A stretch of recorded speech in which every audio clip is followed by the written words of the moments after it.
안녕하세요. 복잡한 금융의 핵심만 쑥쑥 뽑아 설명해 드리는 시간입니다. 오늘은 연 10% 배당이라는 듣기만 해도 정말 솔깃한 주제죠? 이 숨겨진 보석 같은 투자처에 대해 알아보겠습니다. 자, 여러분. 연 10% 배당이라는 말을 딱 들으면 어떤 생각부터 드세요? 아마 이거 뭐 사기 아니야? 또는 엄청 위험한 거겠지 하는 의심부터 드실 거예요.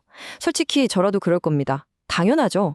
그런데 말이죠. 이게 만약에 완벽히 합법적이고 심지어 정부가 직접 만든 투자 구조라면 어떨까요? 바로 그 주인공이 BDC, 즉 비즈니스 개발 회사입니다. BDC는요, 애초에 그렇게 높은 배당을 지급할 수 있도록 설계된 아주 합법적인 투자 구조예요. 자, 오늘 이 숨겨진 보석, BDC에 대해서 제대로 한번 파헤쳐 보겠습니다. 좋습니다. 그럼 BDC가 대체 어떻게 그렇게 높은 배당을 만들어내는지 그 엔진 속을 한번 같이 들여다볼까요? BDC는요, 1980년에 미국 의회에서 만들었어요. 왜 만들었냐면 성장 가능성은 정말 높은데 아시잖아요. 이런 중소기업들은 은행에서 큰돈 빌리기가 참 어렵거든요. 바로 이런 회사들한테 자금을 팍팍 공급해 주려고 만든 겁니다. 그리고 제일 중요한 포인트, 우리 같은 일반 투자자들도 주식시장에서 아주 쉽게 사고 팔면서 이 기업들의 성장에 함께 할 수 있다는 거죠. BDC가 뭐 하는 회사인지 아직 좀 헷갈리신다면 부동산에 투자하는 리츠를 떠올리면 아주 쉬워요. 이 슬라이드 보시면 딱 감이 오죠? 리츠는 건물을 사서 거기서 나오는 월세를 우리한테 배당으로 주잖아요. BDC는 똑같아요. 유망한 기업에 돈을 빌려주고 거기서 나오는 이자를 우리한테 배당으로 주는 거예요. 구조가 정말 비슷하죠. 아주 간단합니다. BDC가 고배당을 주는 가장 큰 비밀은 바로 이 두 번째, 90% 지급 규정이 있습니다. 이게 뭐냐면요. 벌어들인 이익의 90% 이상을 무조건 주주들한테 배당으로 나눠줘야만 법인세를 면제받는 거예요. 그러니까 구조적으로 고배당이 나올 수밖에 없는 거죠. 이게 바로 핵심입니다. 자, 그럼 이제부터는 이 BDC 시장을 이끌어가는 대표 선수들, BDC 올스타들을 한번 만나보겠습니다. 각자 개성이 아주 뚜렷하니까 잘 들어두시면 투자할 때 정말 도움이 될 거예요. 첫 번째 선수는 ARCC, RS 캐피탈입니다. 뭐랄까 BDC계 대장주 삼성전자 같은 느낌이죠. 업계에서 덩치가 제일 크고요. 무려 16년이 넘는 시간 동안 단 한 번도 배당을 깎은 적이 없어요. 와, 이 안정성 정말 대단하죠? 두 번째는 메인 스트리트 캐피털입니다. 별명이 아주 재밌어요. 월급 통장. 왜냐? 매달 꼬박꼬박 배당을 주거든요. 그것뿐만 아니라 가끔 실적이 좋으면 보너스처럼 특별 배당까지 툭 던져줍니다. 매달 현금이 필요한 분들한테는 정말 매력적이죠. 세 번째 선수는 HTGC 허큘리스 캐피털입니다. 이 친구는 기술주의 해결사라고 불려요. 이름처럼 벤처, 테크, 바이오 같은 첨단 기술 기업에 집중적으로 투자합니다. 그래서 성장성이 높은 만큼 보세요. 배당률이 11%가 넘죠? 아주 높아요. 하지만 그만큼 주가 변동성도 다른 BDC보다 크다는 점, 이건 꼭 기억하셔야 합니다. 자, 마지막으로 종목 고르기 너무 머리 아프다 하시는 분들을 위한 올인원 해결책입니다. 바로 BIZ라는 ETF예요.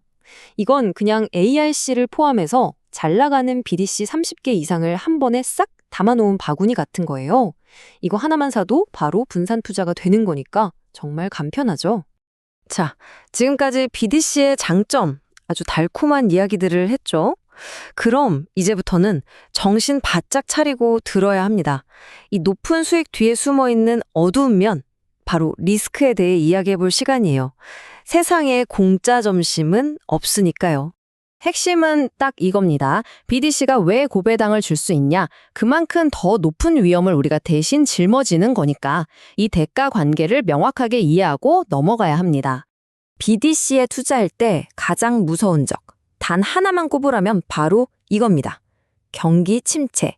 생각해보세요. 경기가 막 안 좋아져요. 그러면 BDC가 돈 빌려준 그 중소기업들이 어떻게 될까요? 장사가 안 되니까 대출금을 못 갚겠죠. 그럼 BDC 수익은 곤두박질 치고 결국 우리 배당이 깎이게 되는 거죠. 이게 가장 큰 위험 시나리오입니다. 그 밖에도 몇 가지 더 조심할 게 있어요. 첫째, 금리 인하. BDC 대출은 대부분 변동금리라서 기준금리가 내려가면 이자 수익도 같이 줄어들 수 있다는 거. 둘째, NAV의 불확실성. 얘네가 투자하는 회사들이 비상장 기업이잖아요. 그러니까 그 가치를 평가하는 게 좀 주관적일 수 있다는 점. 마지막으로, 레버리지. BDC는 돈을 빌려서 투자를 하거든요. 그래서 잘 될 땐 수익이 확 커지지만 반대로 안 될 땐 손실도 엄청나게 커질 수 있습니다. 자, 그럼 이런 리스크들을 다 알았는데 그럼 어떻게 투자해야 할까요? 포기해야 할까요? 아니죠. 이제부터는 이런 위험을 관리하면서 현명하게 BTC에 투자하는 법, 아주 실용적인 전략을 알려드리겠습니다.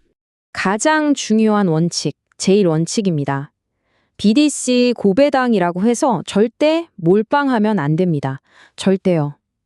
이건 여러분의 전체 포트폴리오에서 딱 10%에서 15% 정도 그 이내로만 담는 겁니다.